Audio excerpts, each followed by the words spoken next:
Thank you, Madam President. Madam President, we have before us, in my opinion, the most important piece of educational legislation agreement that the state of Connecticut have an opportunity to support or deny when it comes to education in Connecticut. So I'm going to start by just giving a little background history of education in Connecticut since 1954 in the federal decision, as we all know, Brown versus the Board of Education. And Connecticut's response to federal law and where we are today and where I think we should move. In 1954, the court case involving Brown versus Board was approved. And in that decision, the language that everyone speaks about even today as a young person growing up in Connecticut, learning about Brown versus the Board of Education and how it has effectively changed how we educate children in this country, one of the terms that was used was with all deliberate speed. And everyone has their own definition of what all deliberate speed looks like to them. So I'm going to tell you what all deliberate speed looks like in Connecticut. From 1954 to 1966, Connecticut pretty much thumbed its nose up at Brown versus Board. We did nothing, absolutely nothing, to desegregate our schools legally, legislatively. The citizens of Connecticut did nothing. The children remained in their communities,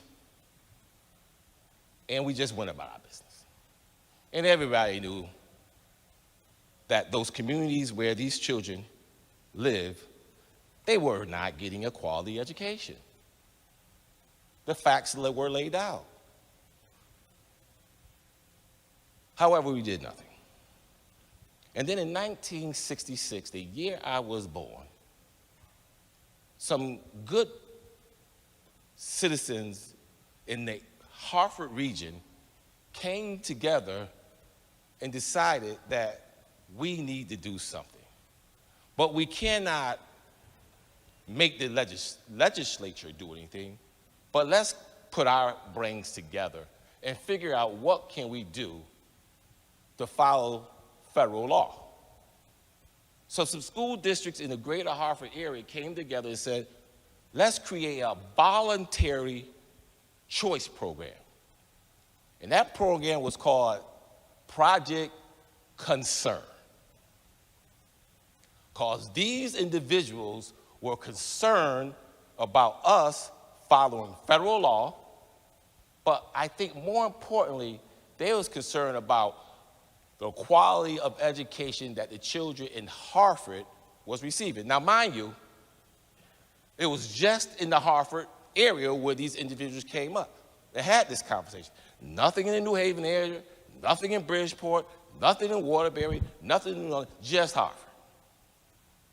So you have to give these individuals a lot of courage. In the school district that surrounded the Hartford area at that time, it was pretty much every town around Hartford, Bloomfield, Windsor, Manchester, all these towns were segregated.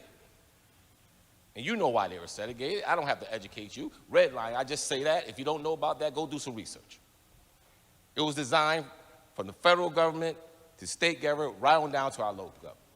And everybody was involved in it. Realtors, bankers, and lawmakers. The facts are out there. But these good-hearted citizens said, we got to do something. And they created Project Concern. And Project Concern was a great program. Called it provided options for children and families who lived in Hartford to get the experience of going to a school district outside of Hartford and going to school with people who did not look like them ethnically. And I believe that was a great program.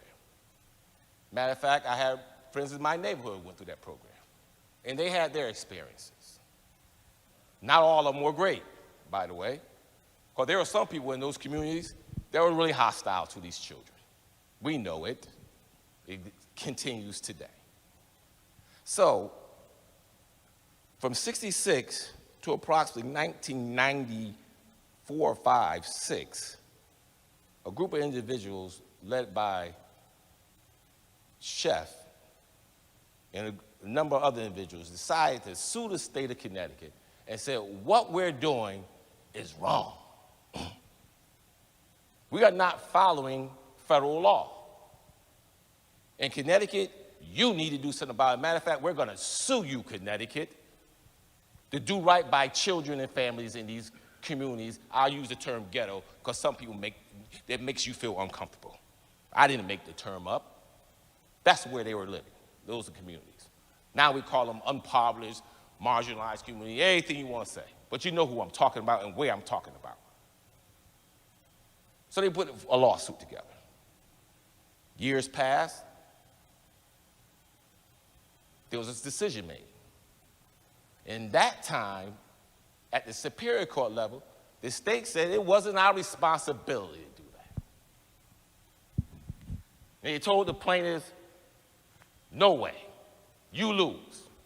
And at that time, the governor and the attorney general, they popped bottles of champagne. Yes, we won. We don't have to do a thing for those children. And they cheered.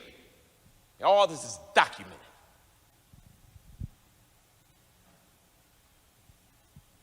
That wasn't good enough for the plaintiffs. They said, we're gonna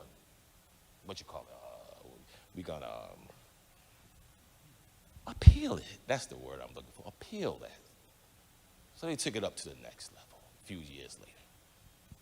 And that judge said, it is the responsibility of Connecticut. It is your responsibility to make sure these children are properly educated. So the fight was on. What was going to be the outcomes? What's going to be required from the state? What's going to be required from the plaintiffs? 26 years.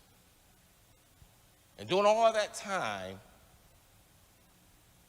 the advocates was cheering on, and I knew personally some of the attorneys were there, and they were fighting the case. And then eventually what they realized that some of these attorneys started to fall off because they didn't see the vision. They wasn't okay with the vision that the Sheff individuals wanted for the children in Connecticut. They fell off. I know them personally. I know the stories. And at this time, I became an educator. And I saw what was provided in Hartford and what was being offered in the suburbs. And these ideas that the state said, we're going to create these magnet schools.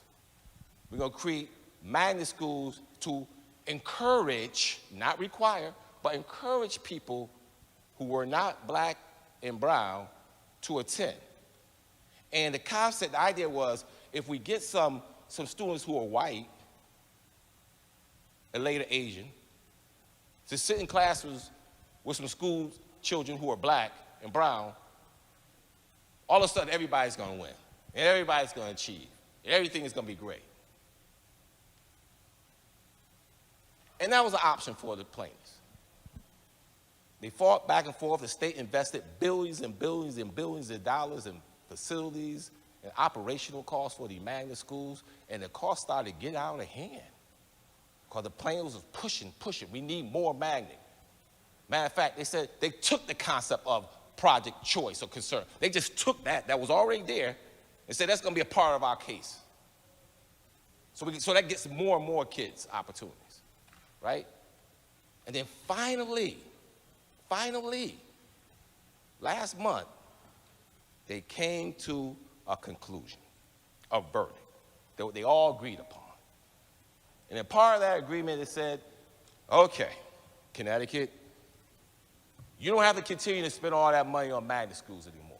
This is what the final agreement is going to be. After 26 years of going back and forth, you're going to have to build 3 more schools. You're going to have to increase the number of opportunities for kids from Hartford, just Hartford, to go to suburban school districts. And the state said, I'm happy about that. I'm great. The plaintiff said, I'm great, I'm happy about that. But the problem with that is this. Not one individual that lived in Hartford or sent a kid in Hartford who represent Hartford, not one educated, myself being an educator, myself being the chair of this committee, myself being a 30-year educator, not one time we were asked of our opinion. Not once. Not one phone call say, hey, McCrory, what do you think? Hey, John, what do you think about your children in Harvard? Hey, not one time.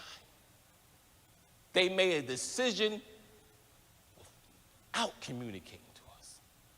And I've been here 17 years. I have never seen in my life where policy makers can make a decision to determine what my children have to do, where my children got to go, and not have a voice. I've never seen it happen, and I mind you, any around this circle, you will not allow it to happen in your community. But they did it in Hartford because they believe that putting children who lived in Hartford with children who live outside of Hartford, and I'm trying to be as politically correct as I possibly can, that was going to be the solution. Now, mind you, everybody in Hartford didn't agree to that.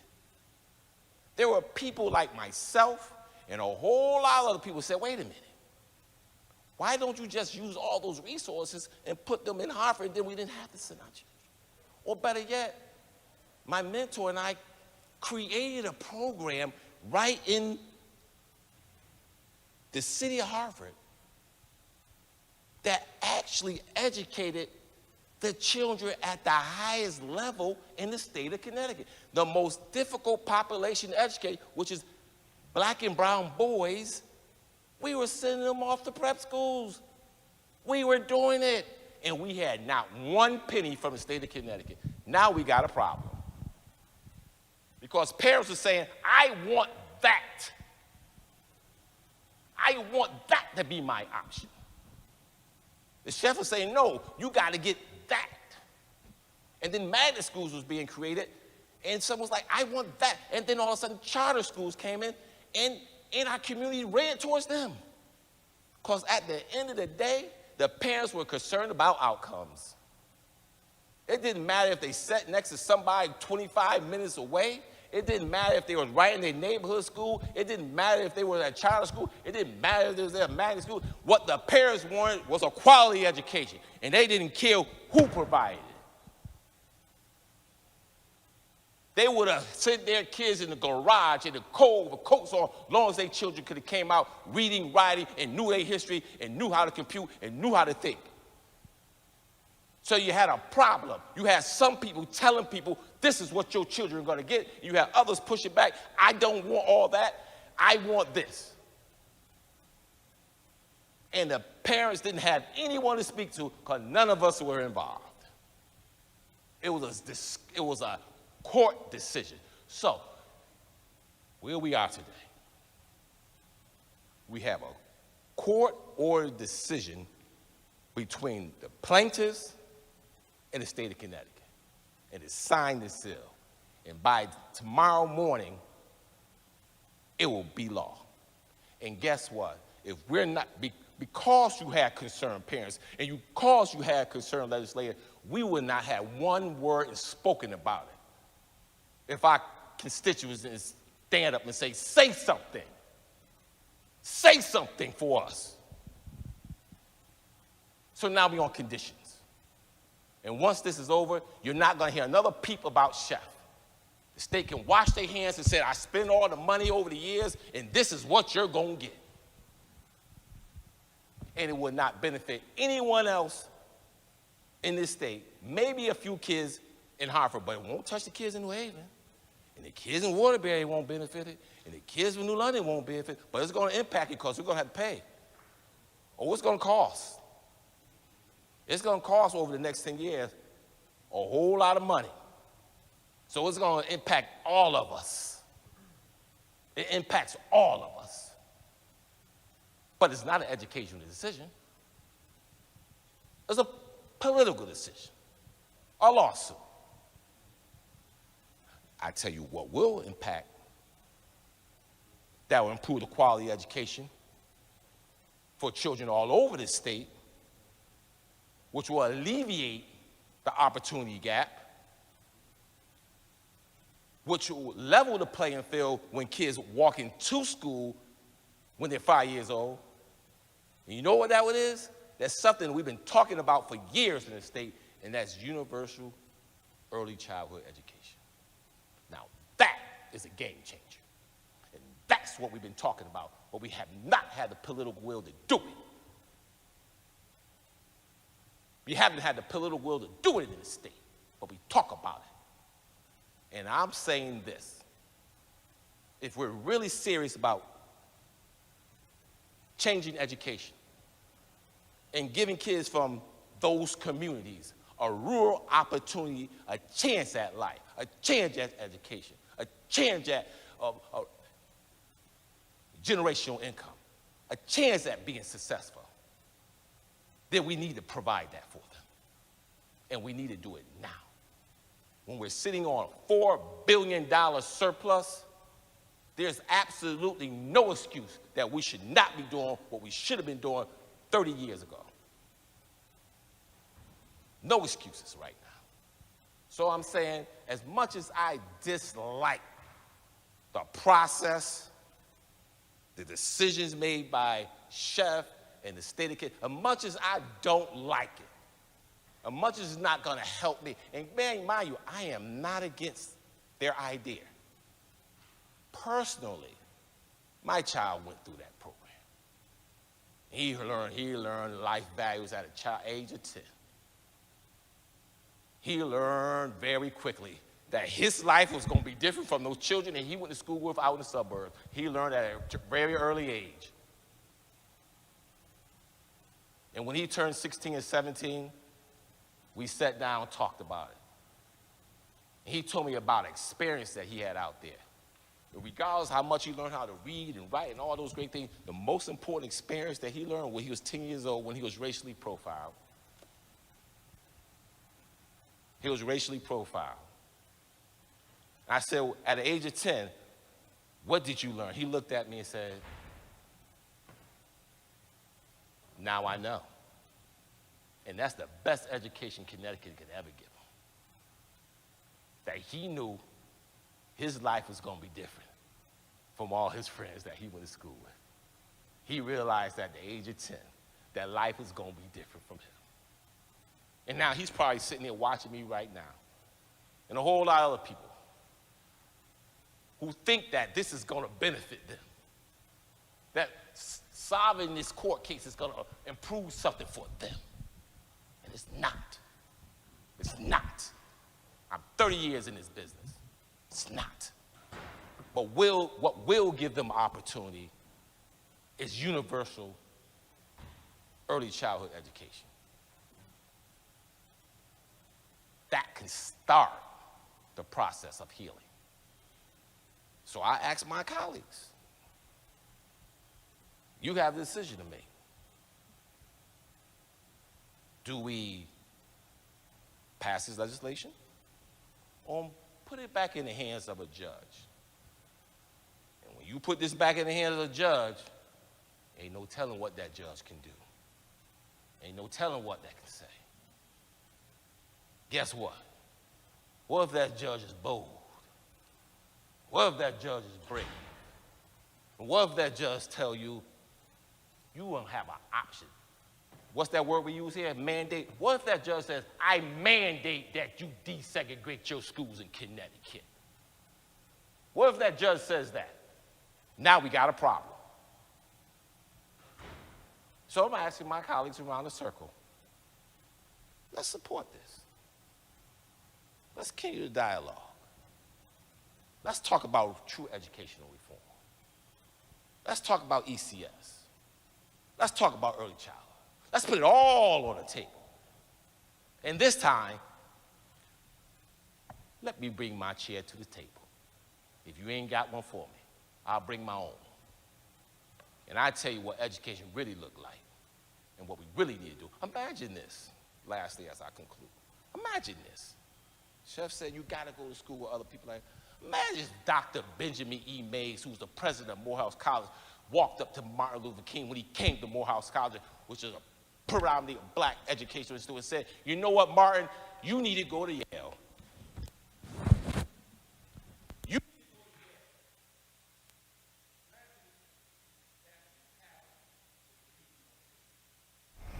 Imagine that mentality was used at the young days that went to spell. Imagine that was the mentality that people had that went to Hampton, those historically black college institutions where they were properly educated, no one complained about it, did what they had to do. Imagine the self-esteem. Imagine what Martin felt like. Dr. Mays said, go to Yale because we can't properly educate you here. So we had a dilemma right now. What we gonna do, Connecticut? What we gonna do? We gonna continue this conversation about what education should look like? Or we gonna bury our heads in the sand? I say this program, choice, been around for 50 years and ain't never been evaluated. We run programs here, after 2 years, we evaluate them because we want to know if it's successful or not. We had a program in this state been around for 60 years and not one time been evaluated. How successful it was, what the kids learning, what was their self-esteem when they came out of environments when they were only 1 or 2 in their classroom. No one had that conversation. No one can show me the data that because these kids was going to schools with people outside the community, they actually learn more. No one has that data. So I don't even want to talk about Sheff anymore. I don't care. I do care, but I don't care because I don't have an option. I don't have a voice. But I do have a voice around how we can move forward. I do have a voice. Everybody around here has a voice. And I want you guys to use your voice. Use your voice this session. And say we're going to do something different. We're going to invest in children while they're young so that they have an opportunity at life. So I'm done. I have nothing else to say. I have nothing else to give about this conversation. I have nothing else. But I just ask you to open up the doors, allow us to have a true educational conversation around funding, options, and what's good for people, all our children. Because if you really want to talk about education, you'll talk about what our children need for a 21st century and what the data says. The data says we need to be, all our children, whether they're black, white, yellow, green, or brown, need to be taught by a diverse teaching population. Let's invest in that. Let's invest in that. Because we don't want our kids leaving Connecticut and going out to a 21st century and not be able to communicate with people from other ethnic backgrounds and experiences. That's why we changed curriculum. And if you're still holding if some of us adults are still holding on some deep-rooted issues around race, that's your fault. But we don't want your children to feel that way. So let's invest. Madam President, thank you.